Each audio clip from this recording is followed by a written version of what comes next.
Hello everyone, मैं शुभा शर्मा स्वागत करती हूँ आप सभी लोगों का आपके अपने चैनल जीएस बाय शुभा में। तो कैसे आप सभी लोग? मैं आशा करती हूँ आप सब लोग बहुत ही अच्छे होंगे, एकदम स्वस्थ होंगे। तो चलिए अब आज की जो हमारी पॉलिटी की क्लास है, जिसको हम क्विक रिवीजन वाली क्लास बोलते हैं, उस पर आते हैं। सो गाइस, जैसे कि आप लोगों को पता ही है, पॉलिटी में जो हमारा टॉपिक चल रहा है, हम गवर्नर यानी कि राज्यपाल के बारे में पढ़ रहे हैं। तो राज्यपाल के अंदर हम क्या चीज़ पढ़ रहे थे? हम ये पढ़ रहे थे कि जो राज्यपाल हैं या फिर जो राष्ट्रपति हैं, जो हमारे प्रेसिडेंट हैं, तो अध्यादेश जारी करने के संबंध में उनके पास क्या क्या शक्तियाँ होती हैं, क्या क्या पावर्स होती हैं।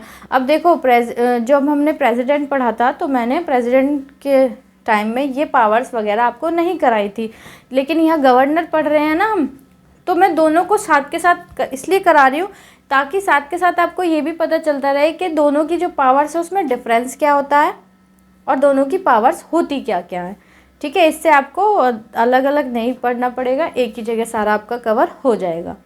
ठीक है, और ये तो रही इतनी बात। एक और बात बतानी है, जो हमारी पीडीएफ वाली क्लासेस है वो नहीं हो रही हैं। ठीक है, तो वो इसलिए नहीं हो रही है क्योंकि आप लोगों का कोई रिस्पांस ऐसा इतना अच्छा होता नहीं है, उसमें हर चीज़ में मेहनत लगती है।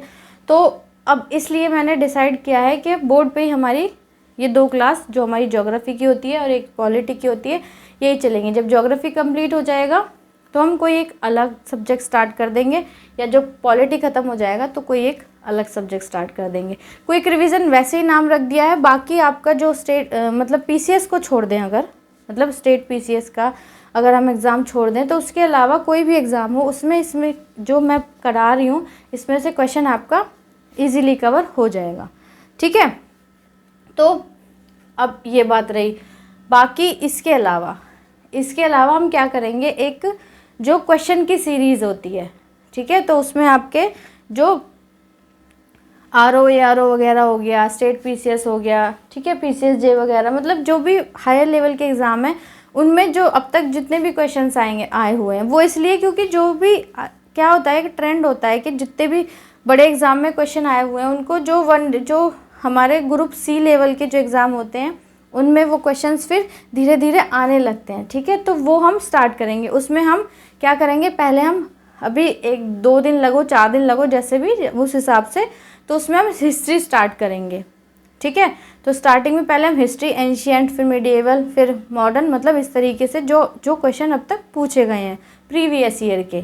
ठीक है, जितने भी एग्ज़ाम है, मतलब 10 से 12 साल तक के जितने भी होंगे वो सारे मैं आपको करवाती चलूँगी, हर सब्जेक्ट का। देखो, इधर हमारा पॉलिटी चल रहा है, उधर ज्योग्राफी पढ़ रहे हैं, फिर हिस्ट्री की फॉर्म में हम जो पढ़ेंगे वो एमसीक्यू की फॉर्म में हम हिस्ट्री को भी धीरे धीरे कवर कर लेंगे। फिर यहाँ एक सब्जेक्ट ख़त्म होगा तो फिर कोई दूसरा सब्जेक्ट डिटेल में स्टार्ट कर लेंगे। तो इससे ये रहेगा कि आपको थ्योरी भी अच्छी तरीके से पढ़ने को मिल जाएगी और एमसीक्यूज़ भी। ठीक है, चलिए, बस इतना ही आपको बताना था। अब जो आज पढ़ने वाले हैं उस पर आते हैं। तो जो अध्यादेश के निर्माण या अध्यादेश जारी करने की जो शक्ति होती है राष्ट्रपति की और राज्यपाल की, वो हमने 3 शक्तियों के बारे में पढ़ लिया था। तो आगे का क्या है, आगे का अब हम स्टार्ट करते हैं। ठीक है, तो नंबर 4 ही डालूंगी, नंबर 1 नहीं डालूंगी, नंबर 4 ही डालूंगी।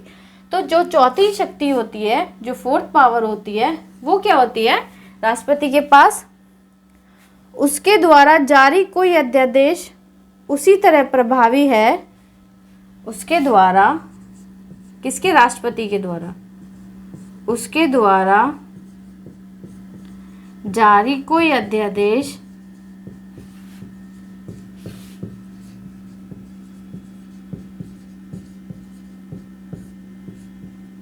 उसी तरह प्रभावी है, उसी तरह प्रभावी है जैसे, उसी तरह प्रभावी है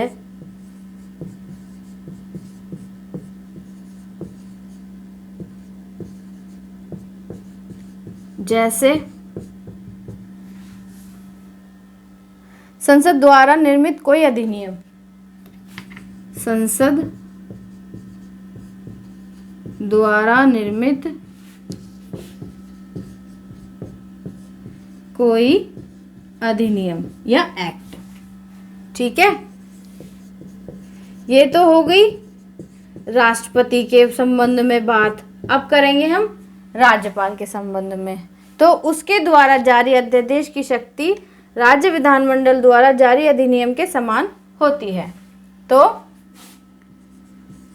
उसके द्वारा जारी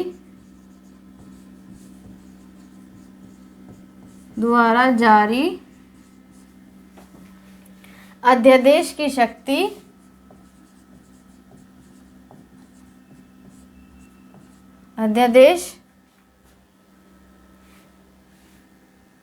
या शक्ति रहने दीजिए, उसके द्वारा जारी अध्यादेश उसी तरह प्रभावी होगा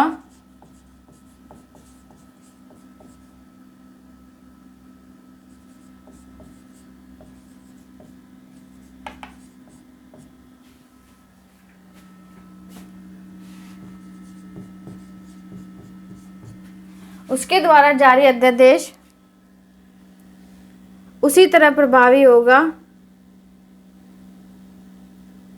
जैसे राज्य विधानमंडल द्वारा निर्मित अधिनियम। जैसे राज्य विधानमंडल द्वारा निर्मित अधिनियम। दोनों की सेम पावर हो गई, ठीक है ना, दोनों की सेम पावर हो गई। चौथे नंबर पे जो शक्ति होती है वो है कि यदि हमारे राष्ट्रपति या राज्यपाल, प्रेसिडेंट या फिर गवर्नर अध्यादेश जारी करते हैं तो उसका प्रभाव कितना होगा, क्या किस तरीके से होगा, तो उसका प्रभाव उतना ही होगा जैसे कोई संसद, मतलब जैसे संसद करती है, या फिर जो राज्य की जो विधानमंडल है राज्य का, किसी भी राज्य का, वो जिस तरीके से कोई अधिनियम वगैरह, कोई एक्ट वगैरह उसको क्या करती है, निर्माण करती है, उसका एक्ट का निर्मित करती है उसको, तो उसी तरीके से जो राष्ट्रपति या राज्यपाल अध्यादेश जारी करेंगे वो उसी तरीके से क्या होगा, उसका वो उतना ही उसका इफेक्ट रहेगा, उतना ही प्रभावी रहेगा, वो कम या ज़्यादा नहीं। ठीक है, चलिए नेक्स्ट पॉइंट क्या आता है, वह एक अध्यादेश को किसी भी समय वापस कर सकता है। ठीक है, पॉइंट नंबर 5 सेम है दोनों में। वह कौन, जो राष्ट्रपति हैं, वह एक अध्यादेश को किसी भी समय वापस कर सकता है। एक अध्यादेश को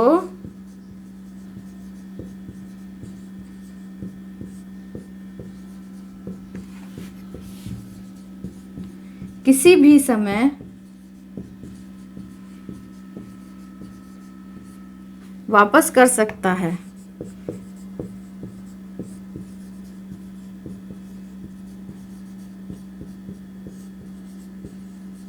ठीक है, इसी तरीके से ये सेम है, ये भी यहाँ पे भी हमको सेम लिखना है। वह एक अध्यादेश को, कौन, जो राज्यपाल है, वह एक अध्यादेश को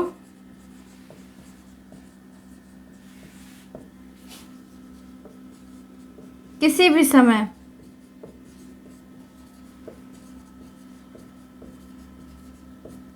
वापस कर सकता है।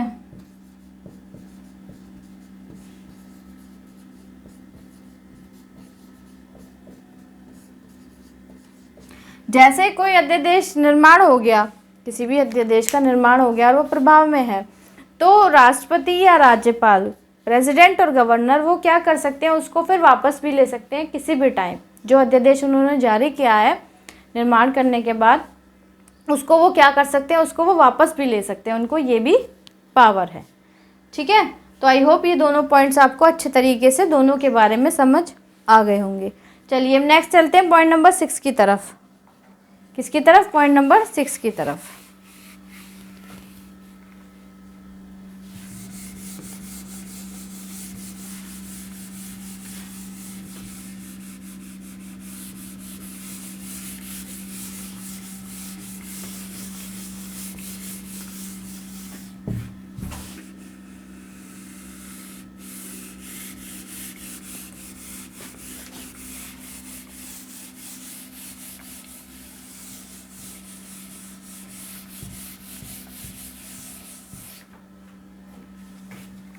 तो पॉइंट नंबर 6 क्या कह रहा है? संसद द्वारा पारित किसी अधिनियम की, नंबर 6,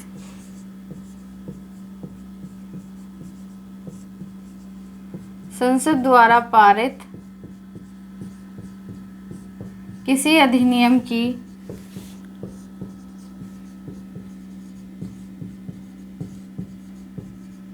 अधिनियम मतलब जो एक्ट होता है, ठीक है, एक्ट को हम इंग्लिश में अधिनियम बोलते हैं। तो संसद द्वारा पारित किसी अधिनियम की सीमाओं के बराबर ही उसके द्वारा, अधिनियम की सीमाओं के बराबर ही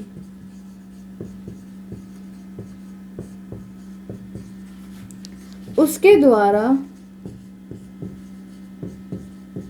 किसके द्वारा? उसके द्वारा जारी अध्यादेश की सीमाएं हैं, जारी अध्यादेश की सीमाएं हैं।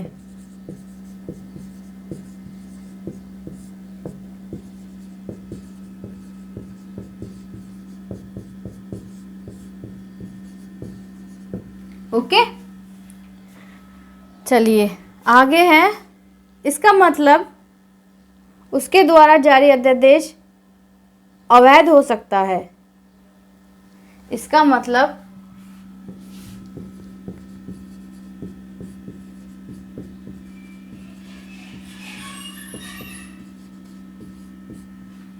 उसके द्वारा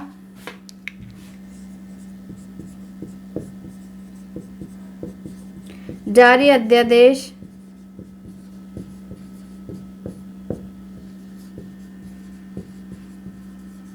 अवैध हो सकता है।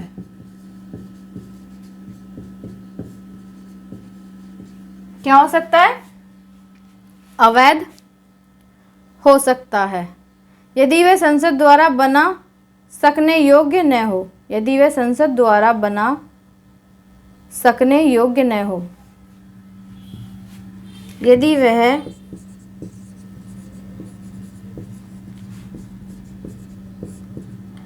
संसद द्वारा बना सकने योग्य न हो।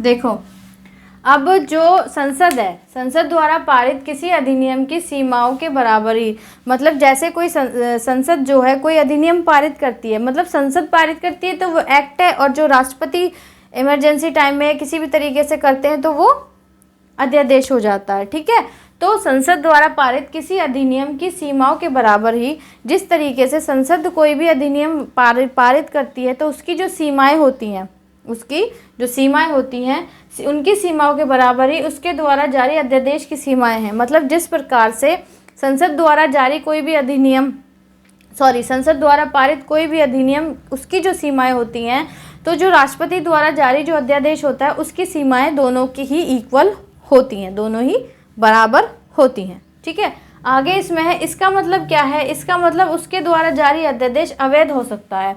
इसका मतलब ये है कि राष्ट्रपति द्वारा जो भी अध्यादेश जारी किया गया है वो अवैध हो सकता है।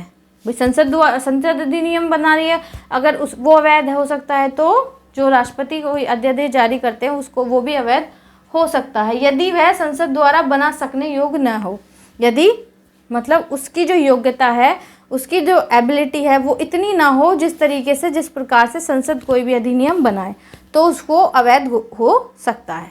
ठीक है, तो आई होप इतनी बात आपको क्लियर हो गई होगी।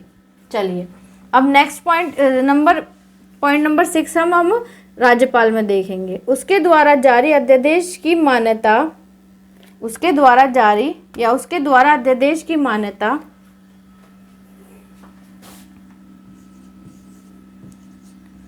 उसके द्वारा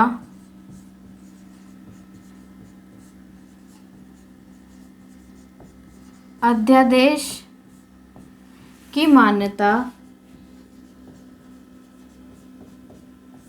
किसके द्वारा? राज्यपाल के द्वारा जो अध्यादेश है उसकी जो मान्यता है राज्य विधान परिषद के अधिनियम के बराबर है। मान्यता राज्य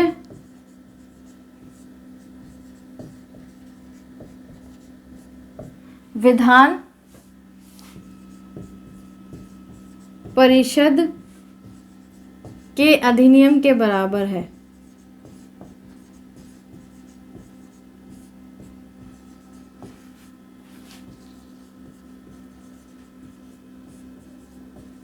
किसके बराबर है? जो राज्य की जो विधान परिषद है उसके अधिनियम के बराबर है। अर्थात उसके द्वारा जारी अध्यादेश यदि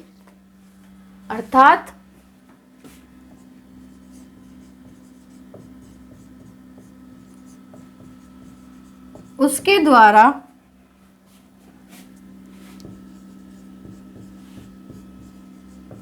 जारी अध्यादेश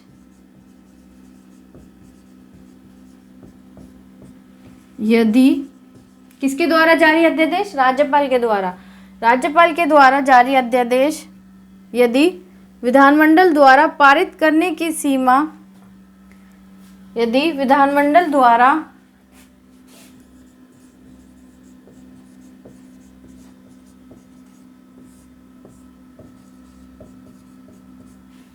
पारित करने की सीमा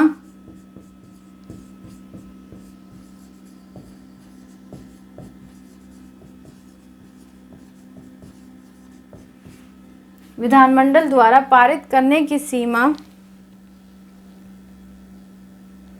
में नहीं होगा तो वह अवैध हो जाएगा। सीमा में नहीं होगा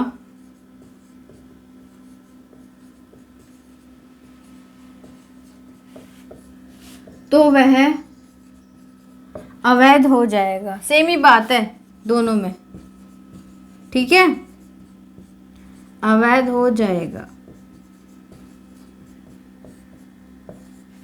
दोनों में सेम ही चीज़ दी हुई है, मतलब दोनों के लिए सेम ही बात की हुई है कि यदि राज्यपाल के द्वारा अध्यादेश की मान्यता राज्य की जो विधान परिषद है उसके अधिनियम के बराबर है, वही चीज़ इधर है, वही चीज़ इधर है।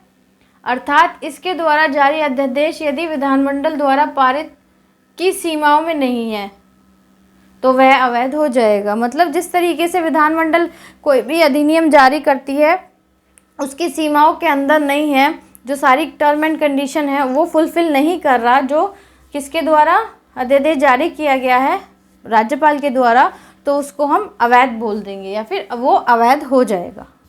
ठीक है, तो आई होप ये जो पॉइंट नंबर 6 है आपको अच्छे तरीके से समझ आ गया होगा। चलिए नेक्स्ट आता है हमारा पॉइंट नंबर 7। क्या आता है? Point number 7।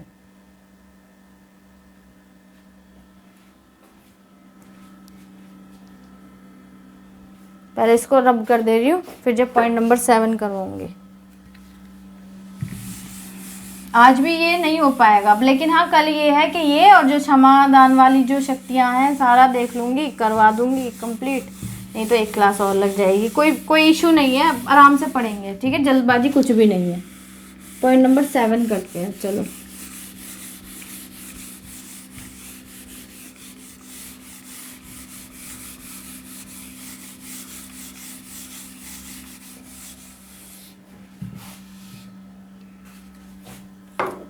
Point number 7, okay. चलिए, तो पॉइंट नंबर 7 क्या बोल रहा है? पॉइंट नंबर 7 कह रहा है उसकी अध्यादेश निर्माण की शक्ति किसकी? राष्ट्रपति की। उसकी अध्यादेश निर्माण की शक्ति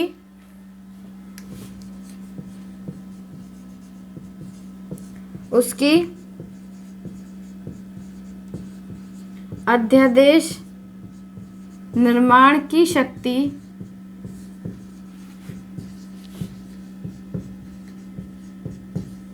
किसकी? राष्ट्रपति की अध्यादेश निर्माण की शक्ति स्वैच्छिक नहीं है।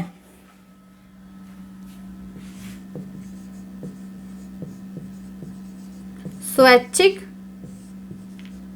नहीं है, इट मीन्स, या कह सकते हैं इसका मतलब इसका मतलब क्या हुआ फिर? इसका मतलब है वह कोई विधि बनाने या वह कोई विधि, कोई भी लॉ, कोई विधि बनाने, क्या चीज? वह कोई विधि बनाने या किसी अध्यादेश को वापस लेने या किसी अध्यादेश को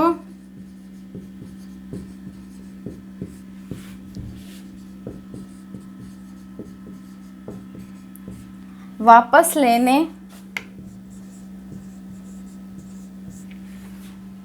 किसी अध्यादेश को वापस लेने का काम केवल,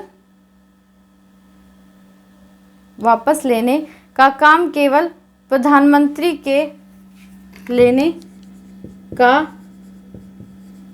काम केवल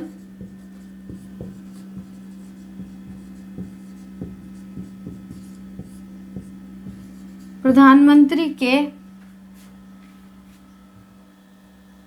नेतृत्व वाली मंत्रिपरिषद के, प्रधानमंत्री के नेतृत्व वाली मंत्रिपरिषद के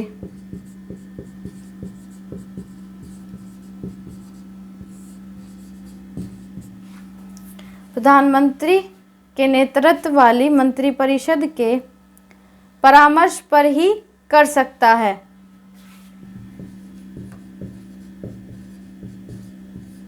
परामर्श पर ही कर सकता है।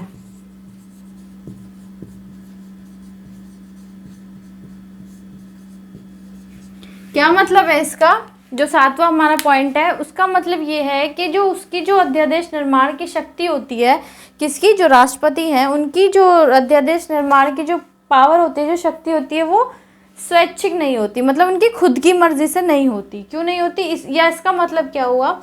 इसका मतलब ये हुआ कि वह कोई विधि बनाने, यदि वो कोई भी विधि बनाते, कोई भी लॉ बनाते हैं, कोई विधि बनाने या किसी अध्यादेश को वापस लेने, या फिर कोई भी अध्यादेश है उसको वापस लेने का काम केवल प्रधानमंत्री के नेतृत्व वाली, मतलब कोई भी लॉ बनाना है या फिर कोई भी अध्यादेश वापस लेना है तो उसका वो क्या है? काम केवल किसका है? प्रधानमंत्री के नेतृत्व वाली मंत्रिपरिषद के परामर्श पर ही हो सकता है।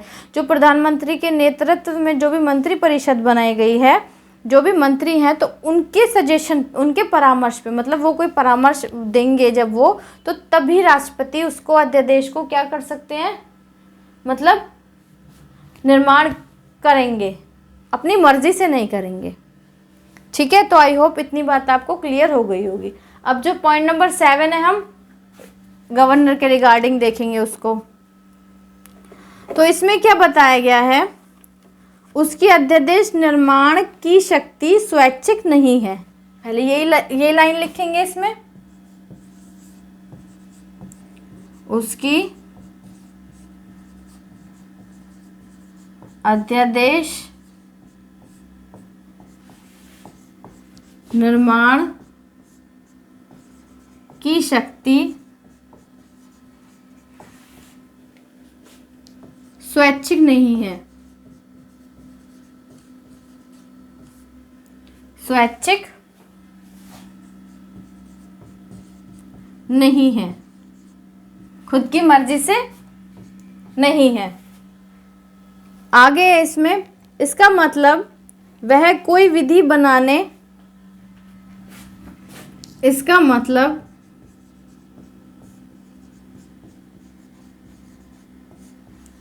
वह कोई विधि बनाने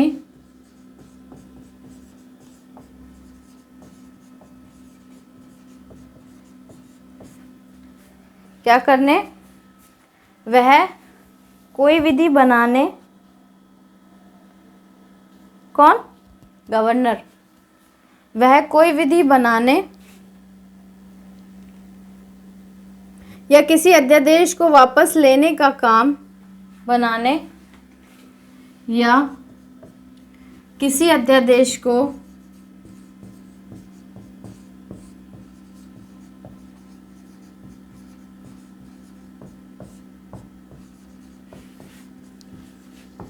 वापस अध्यादेश को वापस लेने का काम कोई भी अध्यादेश है उसको वापस लेने का काम केवल मुख्यमंत्री के नेतृत्व वाली केवल मुख्यमंत्री के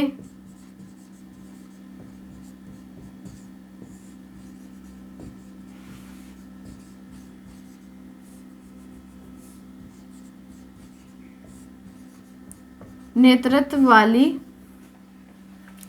किसके मुख्यमंत्री के नेतृत्व वाली मंत्रिपरिषद की सलाह पर ही कर सकता है। वाली मंत्रिपरिषद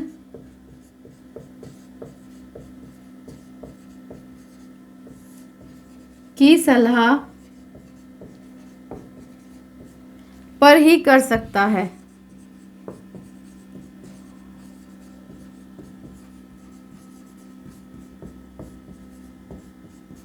ठीक है, तो यही सेम बात इसमें भी बताई गई है, किसमें, राज्यपाल में, यानी कि गवर्नर में। तो गवर्नर में भी यही बात बताई गई है कि जो उसकी अध्यादेश निर्माण की जो शक्ति होती है, जो पावर होती है, वो स्वैच्छिक नहीं होती। इसका मतलब ये हुआ कि कोई विधि बनाने या किसी अध्यादेश को वापस लेने, कोई भी विधि मतलब कोई भी लॉ बनाना है या कोई अध्यादेश वापस लेना है, तो वापस लेने का काम केवल मुख्यमंत्री के नेतृत्व वाली जो मंत्रिपरिषद है उनकी सलाह पर ही किया जाएगा या की जाएगी। ठीक है, ठीक है, सलाह पर ही कर सकता है कौन, राज्यपाल। तो ऐसे ही राष्ट्रपति वाली बात है, ऐसे ही राज्यपाल वाली बात है। तो आई होप ये चीज़ आपको अच्छे तरीके से समझ आ गई होगी। क्वेश्चन सीधे सीधे नहीं आते हैं, इससे संबंधित क्वेश्चन जो होते हैं वो घुमा के आते हैं, तो इसलिए आपको पता होना चाहिए। और एक बार है जैसे क्विक रिवीजन वाली बोल रहे हैं, बट डिटेल में जो चीज़ें हैं थोड़ी थोड़ी, जब मैंने PDF वाली क्लासेस ख़त्म कर दी तो सोच रही हूँ थोड़ी थोड़ी चीज़ें इनमें ही इंक्लूड करती चलूँ। ठीक है, क्योंकि आप लोग उस पर अच्छा रिस्पॉन्स दे नहीं रहे, तो फिर मैंने उसको बंद कर दिया। ठीक है, चलिए नेक्स्ट आता है हमारा पॉइंट नंबर 8। नेक्स्ट क्या आता है हमारा 8वां पॉइंट, पॉइंट नंबर 8।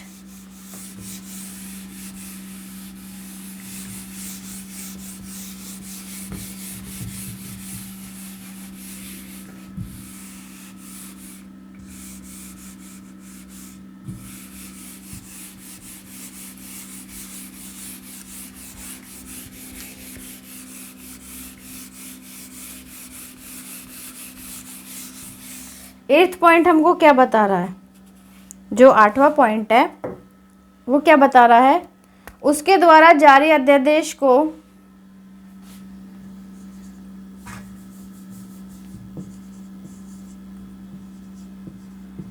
उसके द्वारा जारी अध्यादेश को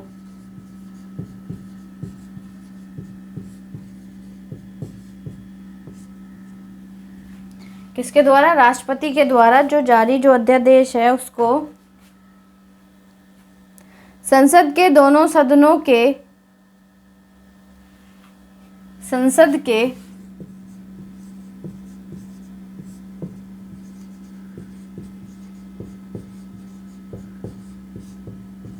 दोनों सदनों के सभापटल पर रखा जाना चाहिए। सदनों के सभापटल पर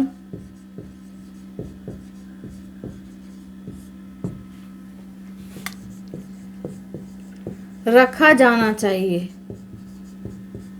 सभापटल क्या होता है, मतलब जो दोनों सदन हैं उनके अंदर रखा जाना चाहिए। जहाँ सभा होती है ना, तो वहाँ पर उसको जो भी मतलब उसके द्वारा जो भी जारी जो अध्यादेश है उसको संसद के जो दोनों सदन है, दोनों सदनों का जो सभा पटल है, जहाँ सभा होती है लोकसभा में और राज्यसभा में, वहाँ पर उसके द्वारा जो जारी अध्यादेश है उसको रखा जाना चाहिए। ठीक है, राष्ट्रपति द्वारा। आई होप इतनी बात आपको क्लियर हो गई होगी। चलिए नेक्स्ट पॉइंट, मतलब पॉइंट नंबर 8 है उसके राज्यपाल के रिगार्डिंग। उसमें क्या है, उसके द्वारा जारी अध्यादेश को पुनर्निर्मित करने के लिए, उसके द्वारा जारी अध्यादेश को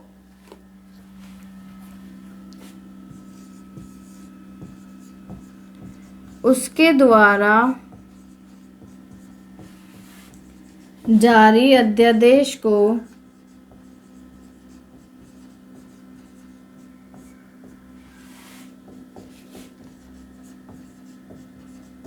पुनर्निर्मित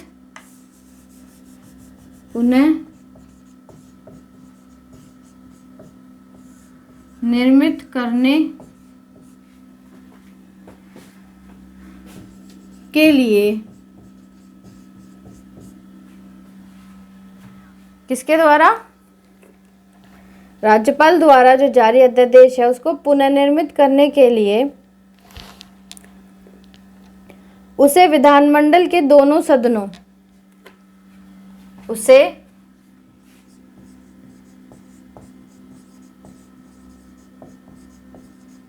विधानमंडल के दोनों सदनों, यदि दोनों सदन है तो, वरना विधान सभा है तो विधानसभा ही, जहां विधान परिषद है तो वहां विधानसभा और विधान परिषद दोनों, तो विधानमंडल के दोनों सदनों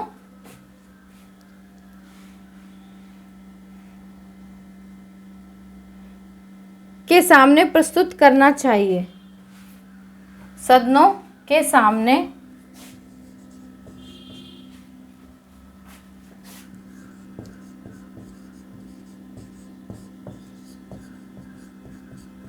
प्रस्तुत करना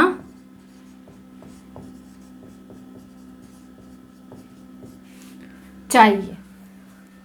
ठीक है, मतलब उसके द्वारा जो भी जारी अध्यादेश है उसके क्या है, पुनर्निर्मित करने के लिए उसे विधानमंडल के जो दोनों सदन हैं, यदि दोनों सदन है, मैं बार बार बात रिपीट करती हूँ आपको, जो विधान परिषद है केवल 6 राज्यों के अंदर है।